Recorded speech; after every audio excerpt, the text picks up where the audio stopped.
Welcome to my channel, Sella Buzz. What if I told you that Johnny Depp just got a part in a movie that's so real and sad that even the tough guys who work on movies started crying? The man who played fun characters like Captain Jack Sparrow, the shy Edward Scissorhands, and the crazy Willy Wonka has now taken a part that's serious, heartbreaking, and feels very real. And people around the world are starting to notice, not just because he acts well, but because this part shows us who Johnny Depp really is. The excitement started when someone shared a secret photo. It showed Depp on a broken street that looked like a place where there had been a war. He was bent down low, holding an old picture with shaking hands. He looked older, skinnier, and emotionally empty. Not like actors pretend to look broken, but like someone who had lived through terrible things. The internet went crazy. Fan pages started looking at every detail of the picture. Movie websites guessed wildly about what the story would be about, and soon news came out about the small movie being made quietly. Unlike his other fantasy movies, this time Depp is playing a sad war reporter, a man who has seen too much bad stuff, lost too many people, and now fights to stay sane. The movie is said to be based on the real story of a war photographer who spent many years taking pictures of fights in places most of us only hear about sometimes, like Bosnia, Iraq, Afghanistan, and Sudan. This person finally couldn't handle the weight of all the terrible things he had seen. It's a character full of guilt, anger, sadness, and quiet pain. And people who work on the movie say that Depp didn't just act like this person, he became this person. People close to the movie have shared that Depp really wanted to do this part, and he even cried when he first read the script. He called it a mirror that shows the darkest parts of being human, and even more telling, he said it was like seeing ghosts from his own past. What he meant wasn't clear right away, but for fans who know about Depp's own hard times over the years, from court fights to heartbreak, drug problems, and the painful way his public image fell apart, it wasn't hard to understand. This part for Depp wasn't just another job. It was a face-off with his own demons. To get ready, Depp took a strange path. He disappeared for almost 3 weeks before they started filming. No public appearances, no press, no photographers following him around. People said he hid away in a small cottage in the French countryside with nothing but piles of war videos, old journals from real reporters, and boxes of old photographs. One crew member said that Depp even ate only army food during that time, trying to feel like a man who had been living on the edge for way too long. When he finally came out, something had changed. It was like seeing a ghost. One person from the costume team said he didn't just look tired, he looked haunted, but in the best way possible, if that makes sense. Like he had already started living as the character before the cameras ever started rolling. Another person who worked there described how Depp came to the set each morning already dressed up, with very little makeup, and never stopped being the character until they finished filming for the day. The director, Layla Jordan, who is known for her brave approach to emotional movies, made an unusual choice that took Depp's acting to the next level. For important scenes, especially those about grief and trauma, she threw away the script completely. Instead, she let Depp speak freely, to say whatever came naturally in the moment.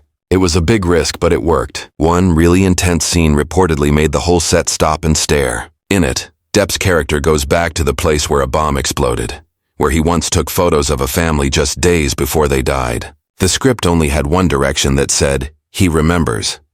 What Depp gave instead was a 6-minute speech with no script, completely made up on the spot, spoken through tears and choking breath. The crew, shocked into silence, didn't yell cut. They let the camera keep rolling. When the scene finally ended, there wasn't a dry eye on set. Layla Jordan later described that moment as a break in the space between acting and truth. She added, "Johnny didn't just act. He remembered.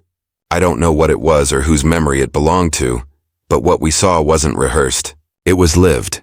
Even the film's trauma helper, who had worked on emotionally heavy movies before, said they had never seen an actor tap into something so personal, so raw.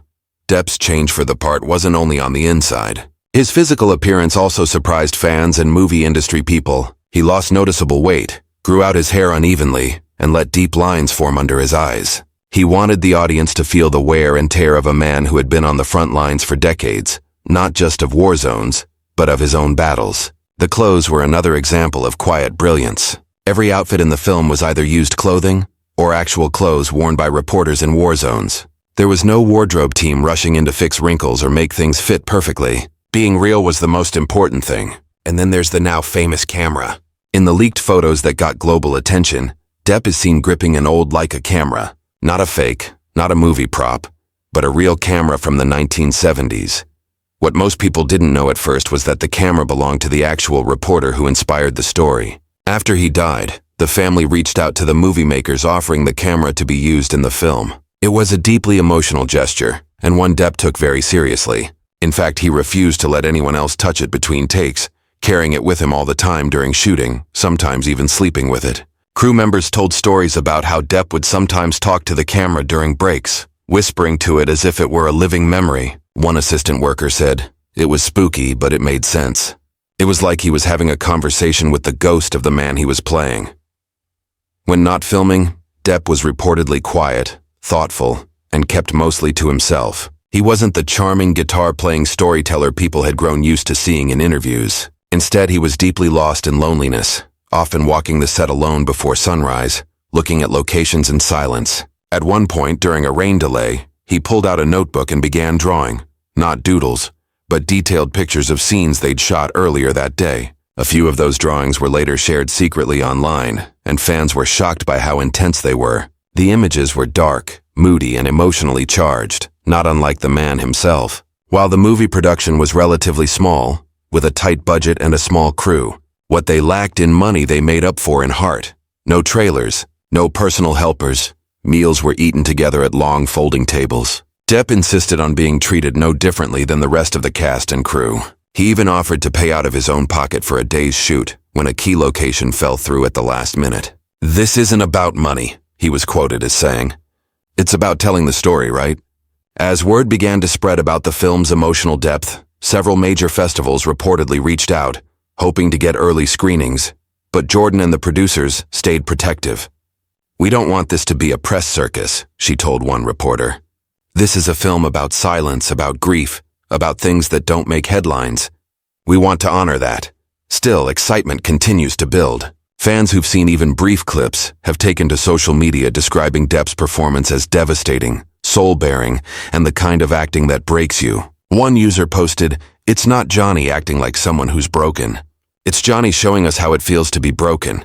And maybe that's what makes this role so huge. It's not about spectacle or special effects. It's not about box office numbers or franchise returns. It's about one man, flawed, wounded, and unafraid to feel deeply, opening a window into the quiet, aching corners of human experience." For Johnny Depp, Whispers of the Frontline may not be the kind of film that gets you a billion-dollar payday. There are no computer-made battles, no whimsical fantasy worlds, no high-seas adventure with explosive box office expectations. This isn't about franchise fame or commercial power. It's about something else entirely, something quieter, more intimate, more human. And that shift in focus may be precisely what makes it one of the most significant choices of his entire career. This role is not just another character in a long list of movies. It's a revelation, a showing of the soul. And in doing so, it might just cement Johnny Depp's legacy not as a quirky character actor or a tabloid headline magnet, but as an artist with something deeply personal, painfully raw, and truly profound to say. Depp has long been known for disappearing into his roles, often changing himself so completely that audiences forget the man behind the mask. From the scissor-handed loner to the swaggering pirate, he's mastered the art of being eccentric. But Whispers of the Frontline strips all that away. No fantasy, no costumes, no surreal touches, just a man and his broken past. It's the kind of performance that doesn't need a theatrical twist or a larger-than-life persona. The power lies in its restraint, in its aching stillness, in the haunted looks and quiet pauses that say more than any line of dialogue ever could. And that's the difference. This isn't about escapism. It's about confronting pain, living in it, letting it bleed into the performance until you're no longer sure where the character ends and the actor begins. From what insiders are saying, Depp didn't approach this project like just another film job. He approached it like a reckoning, a confrontation with the ghosts that have haunted him, both on screen and off. The film's central figure, a war journalist dealing with PTSD and addiction, feels eerily similar to the emotional ground Depp himself has publicly walked. Legal battles, personal loss, broken relationships, the constant glare of media attention. Those wounds don't disappear just because the cameras stop rolling. And it seems this role offered him a way to process that, to channel the weight of his own experience into something that might touch people far beyond his own pain. People close to the production have spoken of moments where filming came to a complete halt, not because of a broken camera, lighting problems, or a last-minute script change, but because the emotion in the room became so powerful that continuing felt impossible. These weren't just ordinary filming delays. They were the kind of moments that go beyond the routine of a movie set. Everyone there could feel it. The energy shifted. Something unspoken filled the space. It was as though the air itself had thickened with emotion, and all that could be done was to sit in silence and bear witness. The most talked about moment reportedly happened during a late-night shoot, well past midnight when exhaustion was already pressing in on the cast and crew. The scene by design had no scripted lines. It was one of those experimental moments the director Layla Jordan insisted on. A scene where the actor would let emotion lead the performance, rather than the script. Depp was standing alone in the corner of a bombed-out building set, surrounded by remnants of war-torn props, rubble, scattered film containers, an old camera hanging from his neck. The camera began to roll and Depp stood motionless for nearly 30 seconds. Then something broke open. What followed was not acting. It was a man unraveling. He began to speak softly at first, like someone remembering a distant voice. He talked about loss, about helplessness, about witnessing something so painful you wish your eyes had never seen it. And he spoke of guilt. It wasn't clear whether he was speaking in character or not. That's what made it so haunting. He wept mid-sentence, his voice cracking under the weight of whatever he was bringing up. Crew members, many of whom had worked on dozens of sets, stopped what they were doing. Some lowered their eyes. Others stood completely still, mesmerized. No one shouted, "Cut!" No one dared. According to a grip who was working, boom. That night, we were watching a man tear his own soul open. One assistant director later described the moment as watching a man confess something he'd never said out loud before. It wasn't performative. It wasn't for the camera. It was personal, achingly, terrifyingly personal. The silence that followed when Depp finally stopped speaking was heavy. No one clapped. No one moved for nearly a minute. Even the camera operator was frozen, his hand shaking slightly on the focus ring. Finally, the director approached Depp slowly, not to give direction but to gently rest a hand on his shoulder. There were tears in her eyes, too. It was a shared moment of human fragility, the kind that makes everyone forget they're on a set. In that instant, the boundary between actor and character completely dissolved. That level of vulnerability is almost unheard of in film. Most actors, no matter how skilled, keep a protective layer between themselves and their roles. It's a survival mechanism, a necessary separation to avoid getting consumed by the weight of the performance. But Depp in that moment didn't protect himself. He didn't filter the pain. He gave it fully without artifice. And for those who witnessed it, that scene didn't feel like fiction. It felt like truth, like one man finally saying something the world had never truly heard from him before. And yet, it wasn't done for awards or applause.